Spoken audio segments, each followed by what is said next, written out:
Hello, and welcome back. My name is Dr. Christopher Gennari, and this is Great Big History Podcast. In this episode of our History 101 series, we do the Roman Empire. What have the Romans ever done for us? What have the Romans ever done for us? Well, the Roman Empire is going to last, like the Roman Republic, about 500 years. And it starts with Augustus, Octavian Augustus. Octavian was so successful that they named him Augustus. So he's Octavian Augustus, and he's going to reform the government. He's emperor, which simply means general. It's a successful general. It doesn't mean king of kings or anything. It's just a regular old title. It's not that impressive. And that's part of the thing, because now emperor means the highest of the high. And Octavian Augustus looks at the wreckage of the Republic and says, I'm going to fix this. And the Senate clearly can't run the government. The Senate has failed and then collapsed since 125 BC. In the last 125 years, it has completely failed in its ability to get the job done. And so I am going to run it. I am awesome. I am Octavian. I am Augustus. They're going to name a month after me. And everyone will take that month for vacation. At least in Europe, they will. And I am going to run the government, not the Senate.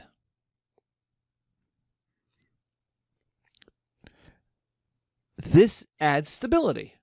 Maybe. It adds stability if you're Augustus. Augustus will run the empire until he's in his 70s. He's one guy in charge. He has the same policies. You don't have this back and forth. You don't have this fighting over who's in charge. You don't have civil wars. You have stability. And which is really what everybody wants. The Senate hands over power to Augustus. They hand over power to Octavian and say, run it. We can't run it anymore. We're just going to F this up. Help us. Well, this works if you have a good emperor. If you've got Augustus, if you've got Octavian Augustus, who are the same people, the same person, then it works. If you have a good emperor, and Octavian is going to be the best emperor. You have Trajan and Hadrian in 100 years, and then there's really nobody afterwards. I mean, there's some famous guys, but they're not as good as Octavian. They're not as good as Hadrian and Trajan. There's Marcus Aurelius, but he gave us Commodus. I mean, you know. How responsible you are for your son being a total F-head, right? I don't know. So this is good if you have a good emperor, Augustus, but it's bad if you have a bad emperor. And there's Caligula, there's Nero, there's Commodius. There's going to be a whole bunch of them. So you don't have stability if you have a bad emperor, but you do have stability if you have a good emperor. So notice the system is already being run for Augustus, for Octavian. So it will have the advantages of an Octavian, so stability, because he's a good emperor, but it will also have the disadvantages. Well, Octavian can't be emperor forever. He will die. In some ways, this is like the American presidential system. The presidential system was built for George Washington. And so its successes and its failures are George Washington's successes or failures. Oh, you have a limited term. Well, because Washington gave up power. Well, what about people who don't want to give up power?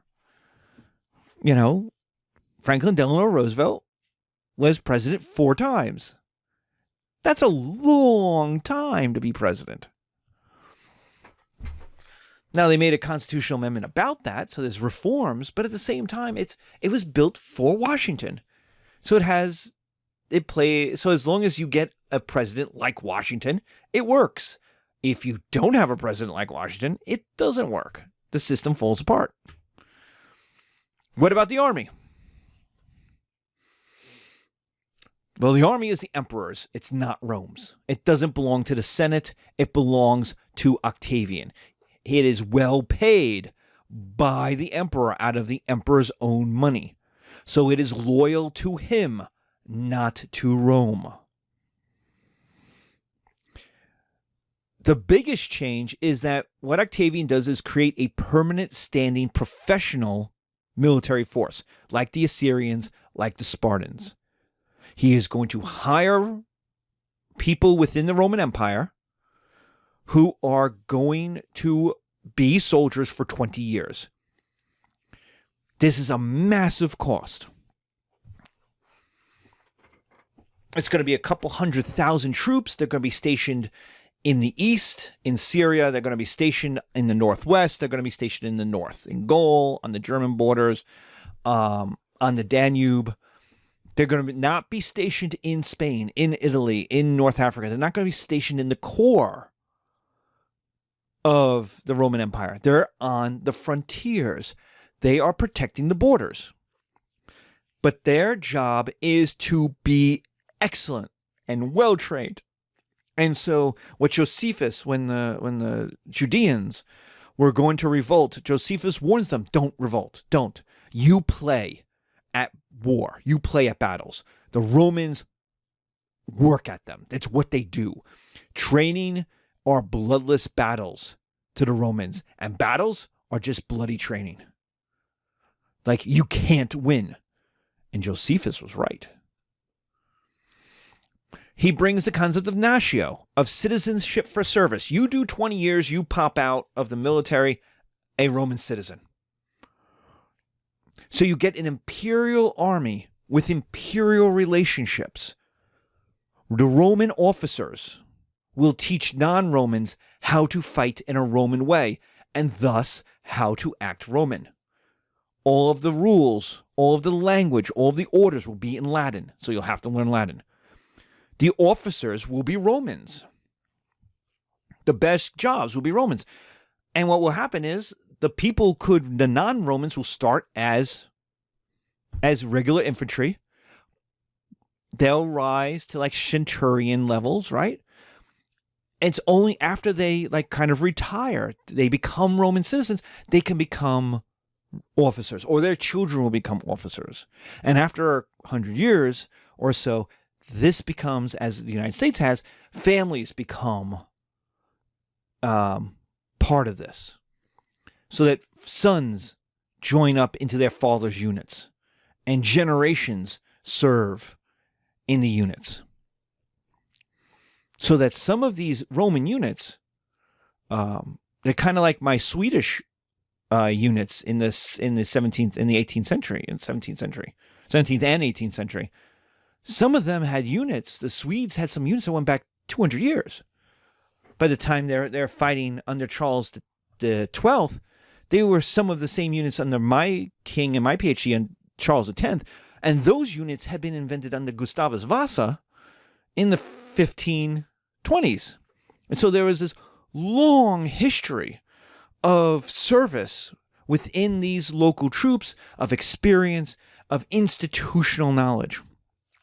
But what the idea was you were making new citizens. So some of these Roman armies at the end of the Roman Empire had histories that went back 300 years. And that was a lot of institutional knowledge and relationships. So this was the main way. The army was the main way of making new Romans through natio. The Roman army was victorious in Mesopotamia, in the Balkans, in Britain, but not in Germany. At the Battle of the Teutoburg Forest in 6 AD, Octavian's general Varus lost 3 legions to these barbarian troops. They were sucked into a trap by their German allies and attacked, and the entire legions were wiped out. For a while, the entire Gallic-Germanic border was open to invasion. The Germans sacrificed a bunch of the Romans who were captured. They nailed their heads to trees. so that things wouldn't die in the winter. And eventually they started fighting each other rather than invading the Gallic borderlands. So Germany will remain this violent frontier that will not be part of the Latin and Greek world culture. That's going to matter in the Middle Ages, when Christianity is going to spread and Charlemagne is going to try to bring Germany into quote-unquote Europe. So there's this concept of Europe that's beginning to be created. And that concept is urban, civilized. It's going to be urban. It's going to be Latin and Greek in its culture. And it's going to come from the Mediterranean. It's going to radiate out of the Mediterranean. So there's this concept of Europe. And we're going to talk about this in 101 and 102, how we're going to break that up into two Europes, a West and an East. How parts that aren't in Europe, Germany, later my own Scandinavia,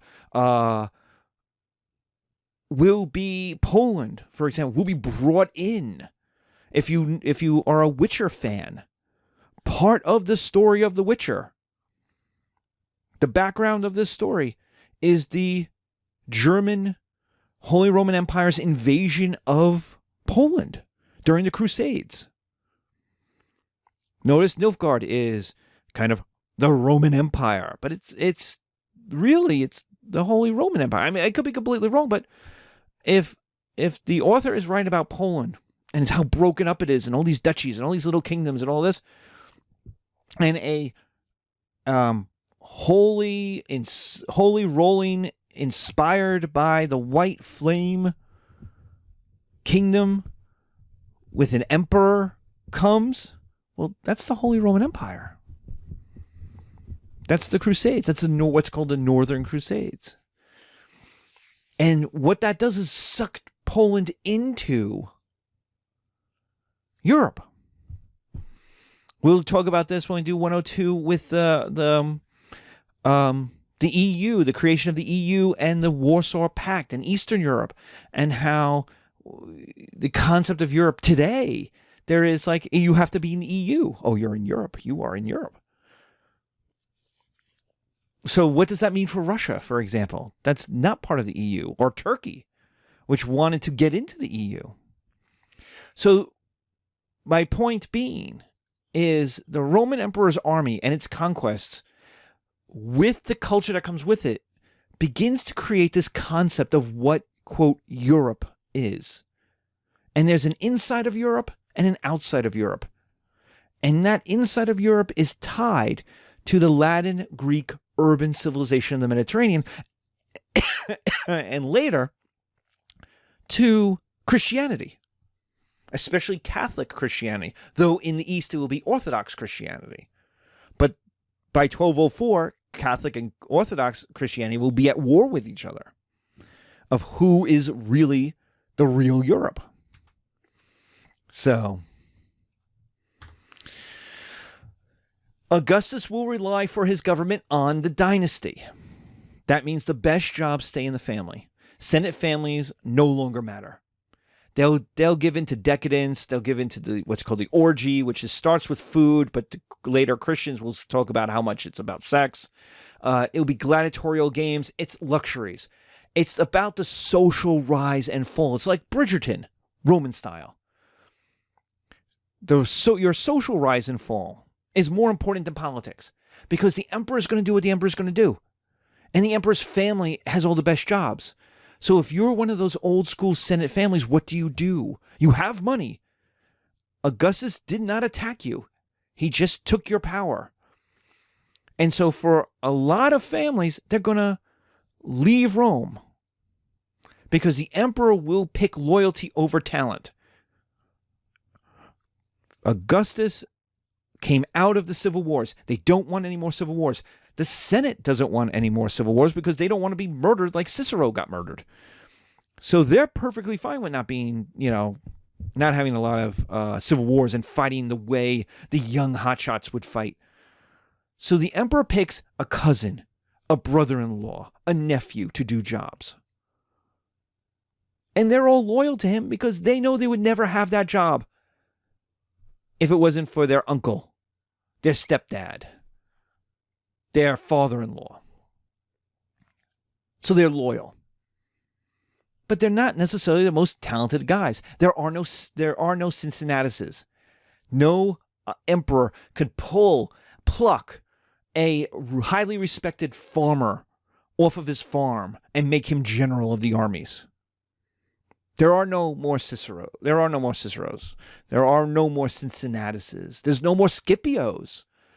In the dynasty, you can't have a Scipio where the father dies, and then we'll get the son, and then the son dies, and then we'll get his hit.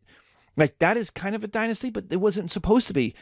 The Senate only went to those people because the Spanish allies demanded them. So you couldn't just pick up a random 24-year-old to be general-in-chief.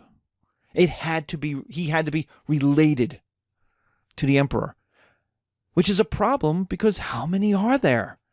And how good are they? Like, think of all your cousins. How many of them could run a giant army? Have the skills, have the energy. So you get no more civil wars. The Senate doesn't have any more infighting because there's no stakes anymore. The Senate fights over who has the best parties. Who's rising, who's falling, who's getting married, who's not. It's Bridgerton on Netflix. So what are the results? Well, a lot of Senate families leave Rome. They have the money. So what do? They go to small towns and they take their talent with them and they become local leaders. Remember, they value auctoritas. So what they become is local patricians. They become the big guy they become the big fish in a small town. The big fish in a small pond. So that when the winter celebration, when the winter solstice celebration happens, who's going to pay for it so that all the plebeians get some ham? The local rich guy does, right? It's Downton Abbey is basically what it becomes. They go to the countryside. They go to small towns where they basically get themselves elected mayor, and they become the most important guy. Like, they're going to buy a lot of Girl Scout cookies. They're going to make sure, hey, when the school play needs some money for costumes, they write the check, right? And they get respect. Hello, this high school play is brought to you by the local patrician. Woo! And he's there, and he gets a spotlight on him, and everyone claps, and they go, oh, great, great, great. And just, thank you, local patrician. Because there's no rule. Now, this is a far cry from running the Senate in Rome. But you have no role there. You sign a bill that the emperor has already worked out. You have no purpose. There is no auctoritas in the Senate. There is the auctoritas of being the local rich guy who can help out poor people or help out ordinary people. Oh, Mr. Patrician, my husband's dead. He died of cancer and we don't have any money. We don't have any money to bury him. Oh, don't worry, little lady. I will take care of it. Oh, thank you so much. And I don't know about my son. I just wanted him to get a good education. Oh, please, I'll take care of that. Don't worry. We're going to have in town, just coming in the next couple months, the best Greek philosopher teachers anywhere.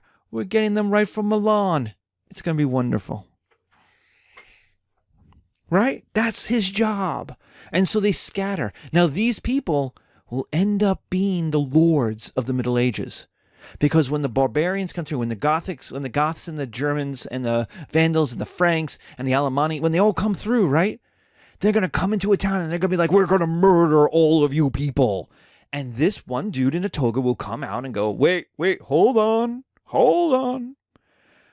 I'm the mayor, like my father was, and his father was, and his father before him. And these are my people. And I promise you, if you do not murder them, we will give you money. Well, we will take your money. No. That's a one-time taking of money. We will give you money every year. We call it taxes. And these barbarians looked at these guys and said, WTF? And they're like, yes, taxes is you give money every year to the people in charge. That's you. You just need to leave me in charge to collect the money to give to you. And they said, that's awesome. So we won't murder you. You'll pay us not to murder you. And you, what's your name, sir? Oh, Doug. Sir Doug, you will be in charge. And if they don't pay, I'm going to hold you responsible. And he said, that's no problem. Because we're Romans, we pay taxes. We just don't care who the taxes go to. It goes to an emperor in Rome, or it goes to a barbarian carrying a giant axe. It's all money to us. And in fact, the taxes will go down because the barbarians don't know what the Roman taxes were. And so, hey, you just make up a number. But the idea is they're the sirs. They're the local nobility of us in Italy, in Spain, and in parts of North Africa, who are going to play pivotal roles in the Middle Ages. These senatorial families, these rich families who leave Italy and go to the farther realms where they can make a name for themselves, where they could get auctoritas. The problem is, if Rome gets in trouble, there are no Scipios, there are no Cincinnatus, there's no talent pool to pull from, there's no substitutes. When Varus is he's defeated and killed in battle in the Teutoburg Forest, there was no one else to send up there to save the day.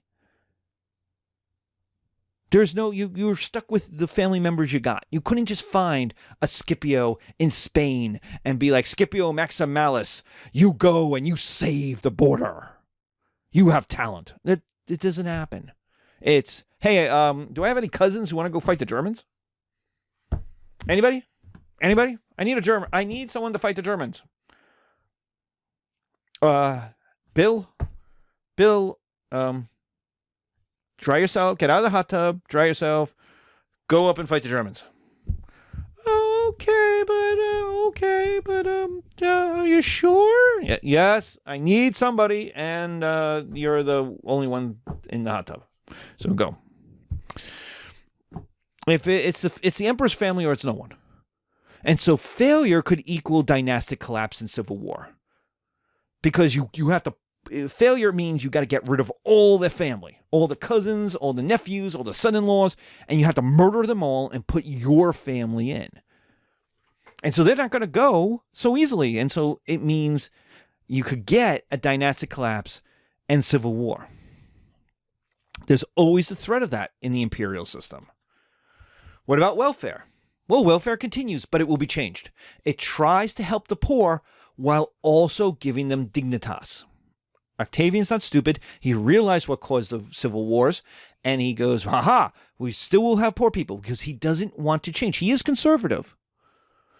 He was one of those young hotshots, but he is conservative. But he knows things have to be reformed. And so instead, welfare becomes jobs. It's infrastructure jobs. We're going to build big things all peoples can use because we're a republic. Remember, that's the job of the republic. We're all in this together. So aqueducts, everyone can drink water. Roads, everyone can be on the roads. Baths, you pay some money to get in for the towel and the such, but otherwise it's there for everybody. And if you look at the aqueducts are huge. They're 800-mile long. There's 13 aqueducts, 11 or 13 aqueducts that bring fresh water into Rome.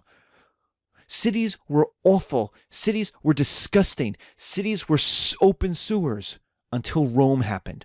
Rome will build a city of 1 million people and is healthier than any other city until basically modern New York. Basically where New York built the canals to bring water in from upstate, from the Catskills, to bring fresh water in. Until basically that era. And that's the 20th century. Like, cities are disgusting. They're terrible places to live. Read your Wordsworth. Read your Coleridge. Read your romantic poets in England who are looking at industrialization happen, and they start writing about the clouds and the hills and the smell of the flowers. Why? Because when you went to London and all you smelt was the smoke and the coal and the burning and the people and the sewage. That's Dickens, right? You read Dickens, you go, ugh, I don't want to live there. Neither did Dickens. So it's jobs. It's infrastructure jobs. And every president does this. Joe Biden's doing it now, but Donald Trump said he was going to do it. And Barack Obama talked about infrastructure. We're going to build roads. We're going to give good paying blue collar jobs to men who make things. And that's a Republican value. And I don't mean Republican like the Republican Party today. It's Republican as in the form of government. It's not imperial. It's Republican. All Rome gets to use this stuff. It's for everybody. All Roman citizens are equal. They should all get to share in it. So it's in this way the way Americans have the national parks. They belong to all of us. It's a pride for citizen workers. I built that. They get dignitas. They get the money in their pocket. This is the pyramids, right? They get the money in their pocket.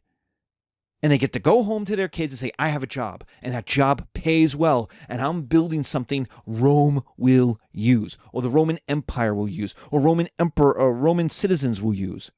I built those baths. I built that temple. I built that aqueduct. I built that. And all of this is economic and health and military benefits for the empire. It's less disease, right? It's more trade. It's easier mobility for the army. So the emperor benefits, the empire benefits. Emperors build big things. And except for the circus, they're all still there. We have the giant viaduct water aqueducts in Spain that go 800 miles.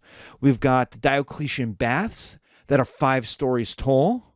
We've got the Colosseum. And then we have the biggest building in Rome that's not there, it's now a park, is the chariot race, the racetrack, the Circus Maximus. The circus because it went in a circle. The maximum. And that's and the Romans loved. I know we do a lot with gladiators, but the horse races are really the chariot races are really what Romans loved. We get the Pax Romana, the great Roman peace. Good emperors equal peace. The empire stops expanding by about 125 AD. And even before that, there's conquests in these various other places. It's not like it was before. It's not Spain, and it's not Gaul. It's now the outer areas. It's the frontiers. It's as far as the logistics will take them. So the empire starts expanding. More importantly, no one in the empire fought anymore. And all men everywhere used to fight, which means this is a crisis of masculinity. Remember, the Roman Empire now has 50 million people in it. It has all the Greeks in it, right? What did Greeks do every year? They fought other Greeks. And then they maybe fought the Persians. And then they went back to fighting each other. All the Italians fought each other all the time for centuries. The Gauls fought the Etruscans fought Latins fought each other, Etruscans fought each other, everybody fought the Greeks in the south. And so now you have a crisis of masculinity. What is a man supposed to do if a man's not fighting? You could join the imperial army, you could join Octavian's army, but there's 50 million people, which means 25 million men, right? And only 100 to 200,000 men can be in the army. So what's the likelihood of you getting a position in that army? Given that a lot of those positions are going to go to peoples whose fathers were already in the army, then they have the other people who have patricians, who have senatorial patricians, who will put in a good word for them and get them into the army. Well, what's the likelihood? It's not good. It could happen, but it's not good. So this is a crisis of masculinity. What do I do now? Every summer I used to go and fight. Now I don't fight anymore. So what does it mean to be a man? There's also the crisis of future life. When you went to war, you didn't prepare. You didn't have a stock portfolio. Why? Because the stock portfolio is not going to make you any money for 50 years. You might die this summer. You might as well buy the Maserati. Future investments don't help you. So now you have to ask, what do I do with the time I didn't think I'd have? Now that I'm not fighting every summer, I might live. If I live to be an old man, what am I going to do with all that time? And so the Pax Romana creates two different crises. A crisis of masculinity. What does it mean to be a man? If a man doesn't fight, what is a man? And then the crisis of a future. What do you do with it? And so what you get is the investment in your future self. You get Greek education. You get the long-term investment in businesses. You get colonies where you leave Italy, you leave Rome, you go to Spain, you go to Portugal, you go to Dacia, you go to Britain, and you set yourself up. You take your Italian money, you take your military money, and you go to the outer edges of the world, and you set up a business. You set up a plantation, you buy some land.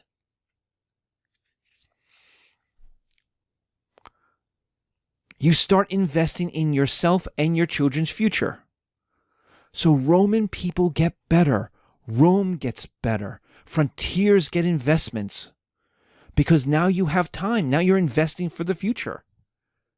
Before, you didn't. And that's what you're doing. All of you are in school, right? You're taking my class. Why? Because you think you have a future. If I told you an asteroid was going to hit New Jersey next year and the world was going to end, would you be taking my class? No. You'd be having fun. You'd be doing something. The reason you're in my class is you say, I'm going to take 4 years. I'm going to take 2 years of community college. Maybe I'll continue 2 years on in another place. I'm going to take 4 years and I'm going to invest that in myself so that I make more money because over the next 40 years. I'm 20 now. I want to work till I'm 70.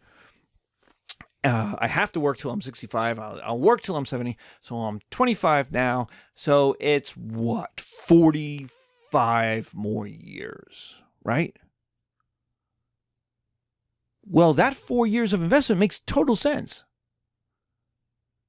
If you live another 45 years and you're working another 45 years, if you're putting money into a stock portfolio, if you're putting money into a stock fund, it makes sense. You put it in your 20s, you put it in your 30s. You're taking $200 out every month, every paycheck to put it away so that when you're 80, you look and go, I have $1 million.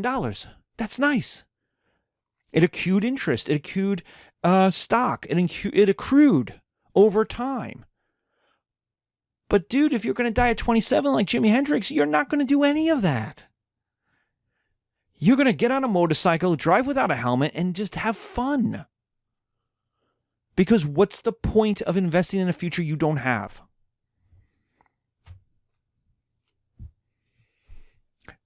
The Romans are the first people who had a future. They had peace. And they had the problem of now, what do I do with it? And so what they did was invest in themselves. So that brings us to Roman culture and writings. The most important is Virgil, who will write the Aeneid. He's remixing Homer. The idea that Rome didn't have a great literature. Rome doesn't have a great culture. They were at war all the time. Well, now they have peace. And so they need someone to say Rome was always supposed to be great. And everybody knows Homer. And so what Virgil does is remix Homer. That Rome is descended from the great heroes of Troy. Why Troy? Because it can't be Greeks. They defeated the Greeks. So that means they're related to Carthage because Aeneas is a founder of Carthage. So it means that Rome and Carthage were cousins. And that explains why Carthage came so close to defeating Rome. They're related. And they're not really related. In fact, the Carthaginians were more related to the Greeks. But This is a story, and we're remixing, and we're doing some hip hop, and it's fun. And so now that means Rome is the avenger against the Greeks. For what Rome's conquest of Greece is the revenge for what they did to Troy. So it makes the Romans feel happy. Ha ha, we won. We were always supposed to win. And it means Rome needs epic poetry. It needs an origin story. It's the Aeneid that has the depth, the step-by-step of the whole Trojan horse. It's told in flashback. It's not mentioned at all in the Iliad, and it's told in flashback in the Odyssey. You want a step-by-step what happens? You got to go to Virgil. And you get one of the most famous sentences in Virgil in all of literature, which is, beware of Greeks bearing gifts. Whether it's the Trojan horse or Greek lawyers with contracts, beware of Greeks who show up and say, do I have a deal for you?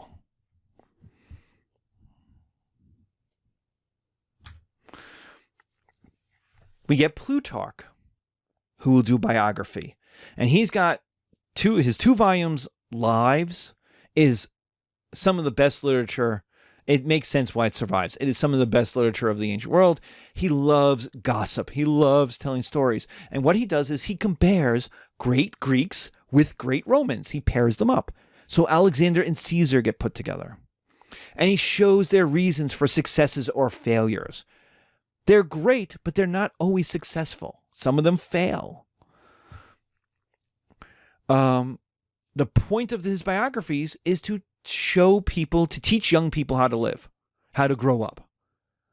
So so Plutarch's writing these stories, and really what the books are meant to be is kind of a high school ethics class. You go to school and you kind of like, all right, we're going to read about Alexander. What made him so great? Write an essay, write a 1-page essay for homework. 3 reasons why Plutarch says Alexander's great. And give 1 reason that Plutarch says Alexander does something wrong. And then we'll talk about that. So what are 3 reasons you picked out? What are 3 reasons you picked out? What are 3 reasons you picked out? All right. Okay. Let's talk about, why are those things equal success? What happened? What was Alexander thinking about? Because Plutarch will tell you. And Plutarch is teaching young people how to be great. And you be great by emulating the other greats. How do you avoid the failures of the past and you emulate the successes? Which Plutarch's complicated and says it can be in the same person. You could both be great and you have great success and great failure in the same person. And so it's a morality tale for young people. Tacitus is essentially the founder of sociology and anthropology. Tacitus is a historian, or historians have claimed him as a historian, but in his Germania, he's writing sociology and anthropology. He's studying cultures. And so he's writing, who are the people of the empire? And how does it work? How does the empire work outside of Rome? That's his anthropology. Who are these people? Who's in the empire? Who's in Britain? His father-in-law, I think it is the Agricola, and he's a governor in the provinces. He's up in Britain. And so Tacitus is like, oh, we should have more governors like my father-in-law, Agricola. But to do that, he talks about, who are all of these people? Who's in this empire? American sociologists did this in the early 19th century when they tried to look at who are all the races. Who are all these people? There's Italians, and there's Irish, and there's Jews, and there's the blacks, and there's all these different Christians groups, and there's Mormons out west, and they're trying to understand, what is it to be an American? All these people, how do we get together? Who are we?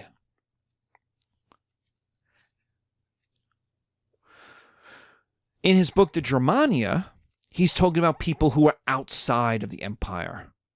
And how do they work? Who are the Germans? And the Germans are not one group. There are many, many groups. There are many, many different tribes. And so who are these people? How do they operate? What do they think about? What are their lives like?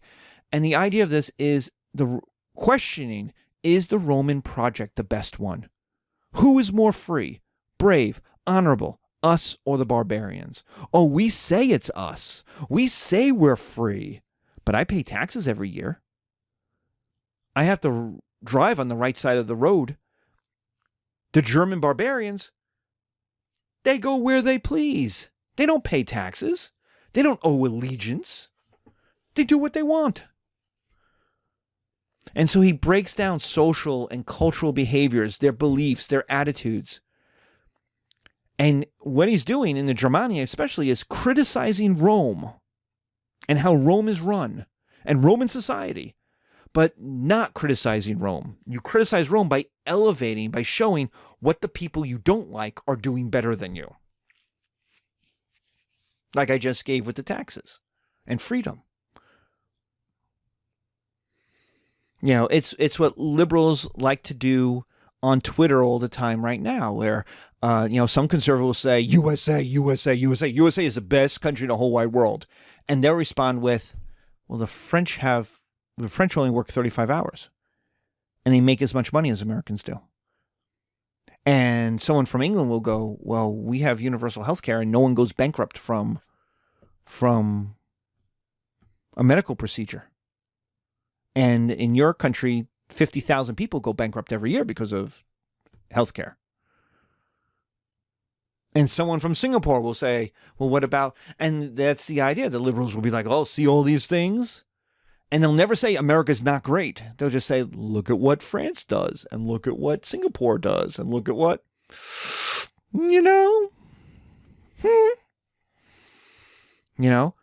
half of Finland's cabinet is women. Just saying. So when you talk about how equal we are in America, just saying, the Finns, 50% of their cabinet is women. Just saying. And that's what Tacitus is doing. He's criticizing without being critical. He's criticizing by pointing out the highlights of other people. And so that's what the culture's trying to do. From Virgil trying to emphasize how great Romans are, to Plutarch teaching through stories and through biography how to be a great Roman, how to grow up and be great.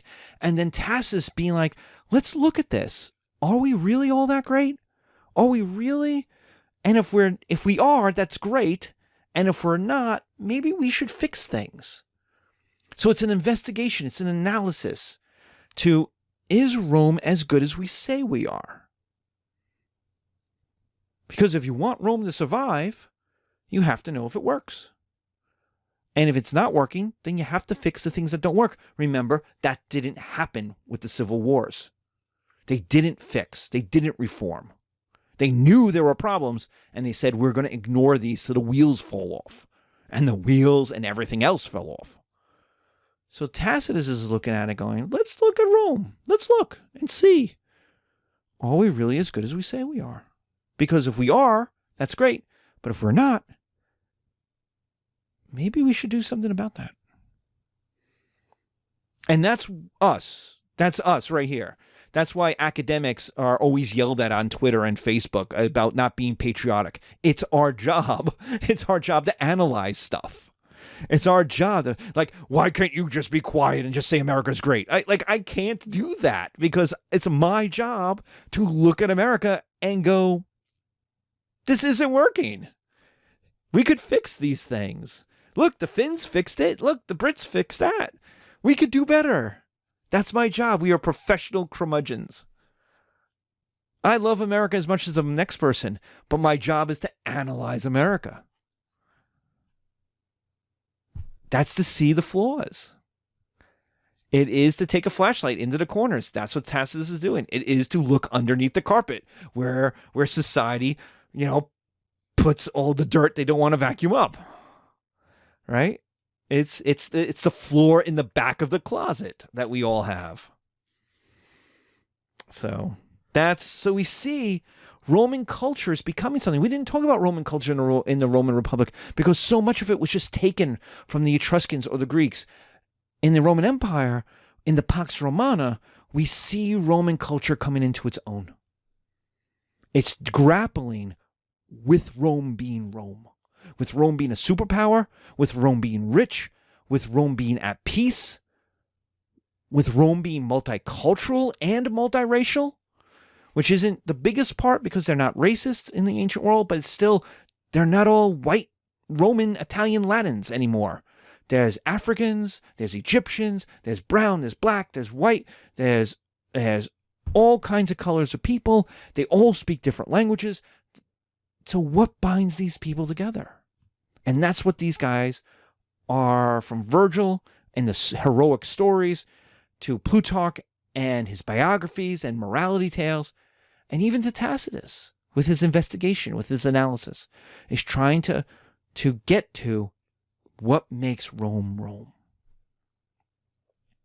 So take care, be safe, stay healthy. See you soon.